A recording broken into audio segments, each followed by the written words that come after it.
Boa tarde. Eu tenho 10 minutos, é isso? Isso, 10 minutos. Vou tentar ser sucinto. Não é fácil falar em 10 minutos do que aconteceu nos últimos dias. Eu queria fazer um breve contexto histórico que eu acho que é fundamental para a gente entender o que está acontecendo.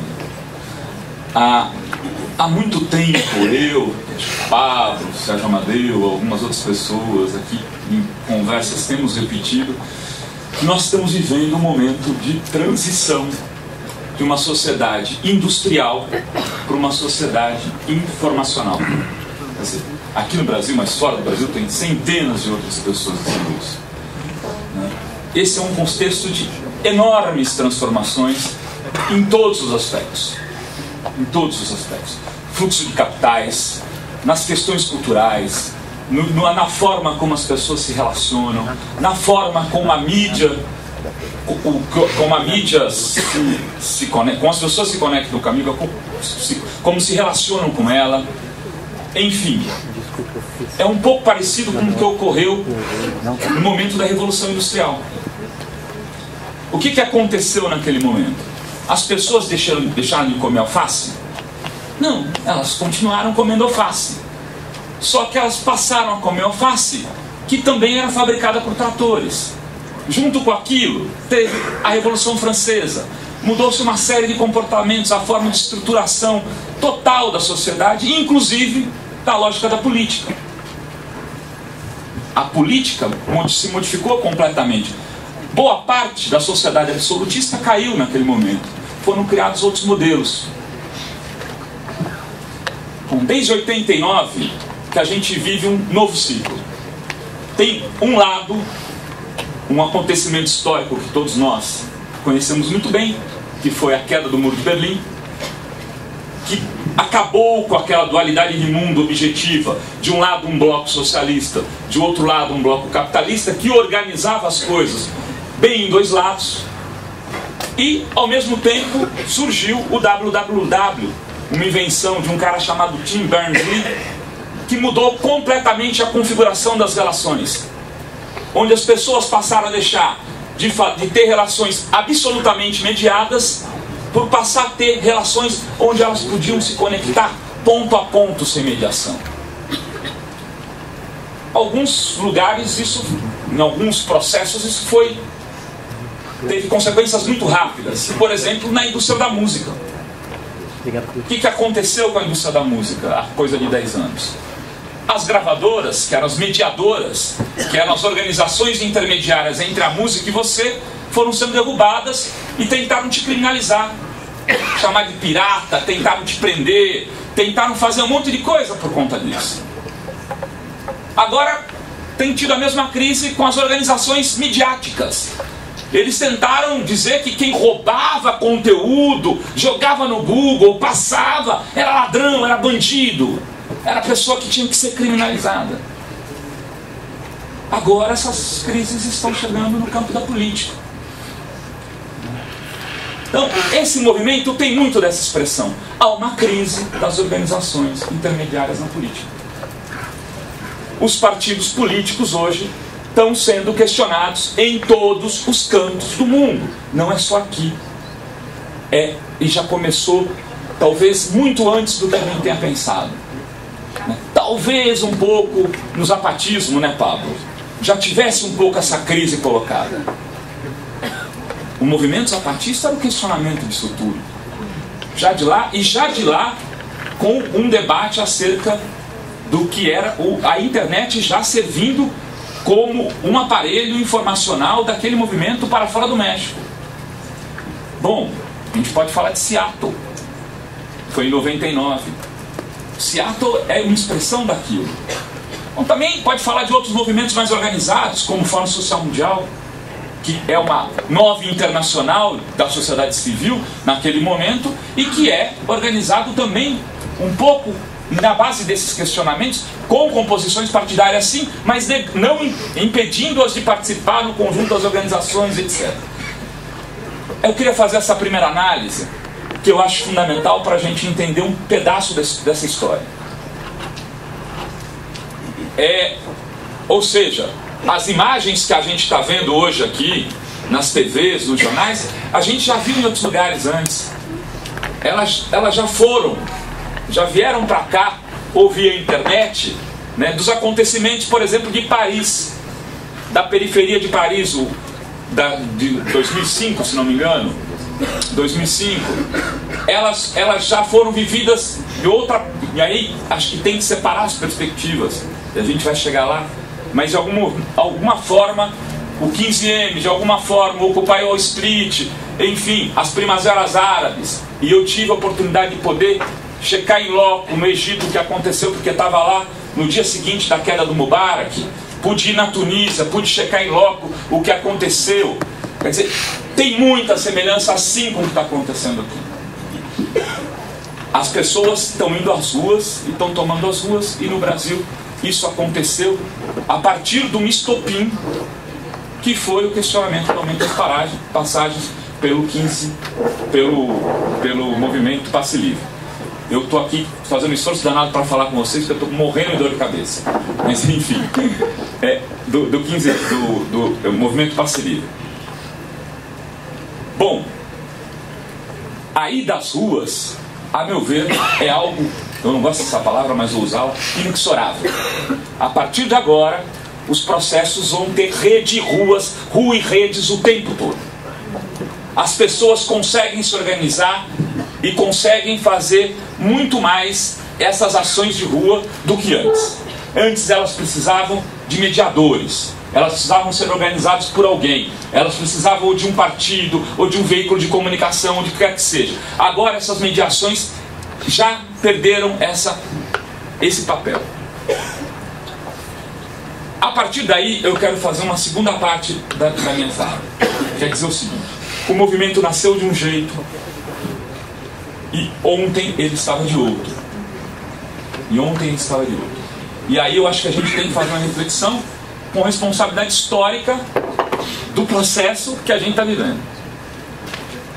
A ida às ruas, eu acho que é algo que está dado. Eu dizia para o Pablo Hortelado aqui, a gente vai ver agora, a partir de agora, a direita nas ruas, muitas vezes. A direita também vai às ruas. As ruas deixaram de ser propriedades da esquerda. Vocês vão ter que conviver com esse cenário. Sinto, mas é o fato. E a questão é que no momento atual a disputa é de redes contra redes. Nós estamos vivendo numa sociedade de redes, que as redes vão ter que se articular para disputar com outras redes. E essa segunda parte é isso que eu queria dizer. Quando chegou no dia 13 de junho, a gente vinha fazendo um estudo lá pela revista Fórum, acompanhando o movimento da internet. Infelizmente eu não vou poder mostrar o estudo, mas está lá no meu blog, tem 2 posts sobre isso. No dia 13, a medição do estudo apontava o movimento Passe Livre. Dia 13 foi a manifestação que foi altamente reprimida pela polícia na quinta-feira. A gente faz um estudo num sistema chamado Grafos, onde a gente joga todos os bancos de dados que foi captado das conversas do Facebook, e a gente tinha captado já captou 800 mil conversas em aranhas colocadas na internet para poder fazer esse estudo. 2 milhões de conversas no Twitter, me parece que é uma boa base para poder chegar a algumas conclusões. Ali no dia 13, o que a gente tinha? Os fluxos de informação, as conversas na rede, elas criam zonas que a gente vai colorindo no Grafos. No dia 13, o MPL era um agente importante das conversas. E o Anonymous, mesmo assim, já tinha os 3 primeiros nós de rede, os 3 primeiros hubs de rede de conversação. Eram 3 anônimos, se não me engano, o 4º era o movimento Passe Livre. Bom, como em todos os protestos de rua, onde a polícia reprimiu protestos com essa característica, quando ele volta das ruas para a rede, mostrando a repressão, as ruas ganham mais força no dia seguinte, e eu não consigo entender como se fez isso sem saber ter olhado a história, que é uma outra coisa Foi assim no Egito, foi assim na Tunísia, foi assim no Occupy, foi assim no 15M, foi assim na Turquia e será assim sempre. As pessoas não aceitam a repressão e estão corretas de não aceitá-la. No dia 13, marcou-se a manifestação no dia 17. A gente continua acompanhando o fluxo. O hub, o nó do MPL para o dia 17 já tinha se perdido.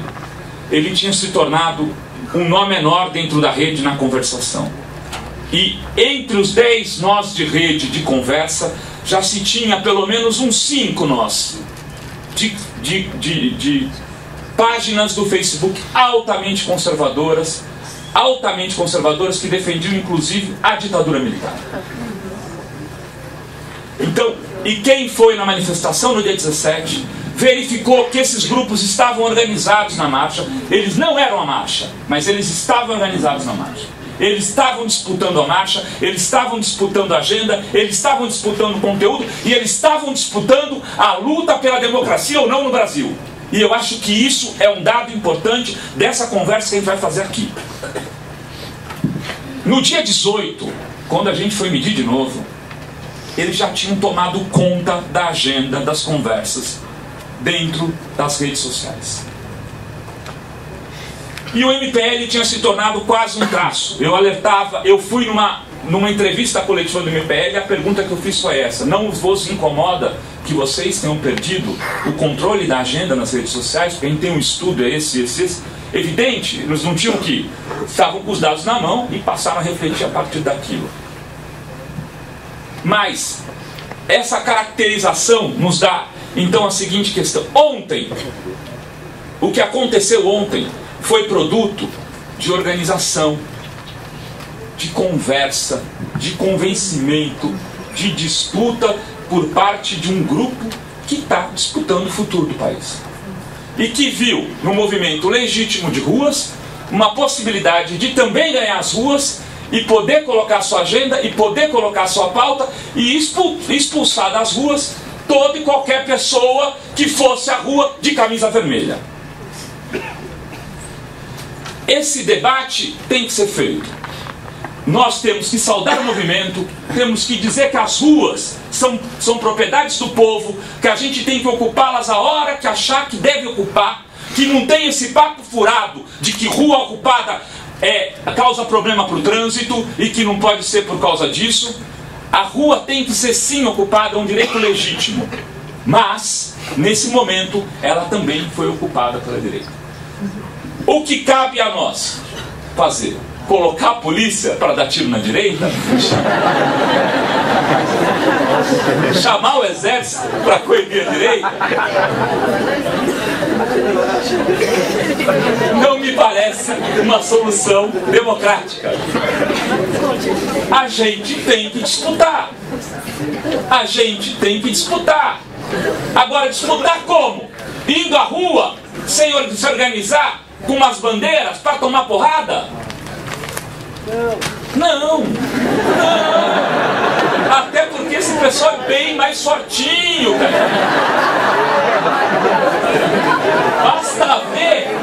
Basta ver a disputa da grade na frente da prefeitura. Eles eram 7 e tinham uns 30 do outro lado. E eles ficaram com a grade.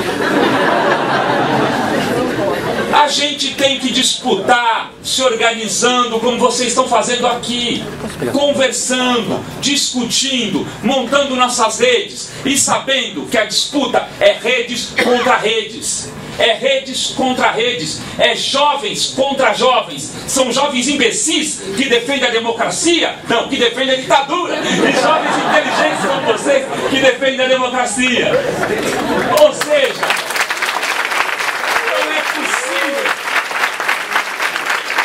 não é possível que com a história de construção democrática recente que a gente tem de dificuldades, de uma série de problemas que são vividos no dia a dia, de uma série de relatos como do Eugênio que dão conta da parte disso. Ou seja, temos sim problemas na construção política recente, ok, mas a gente tem algumas coisas a defender.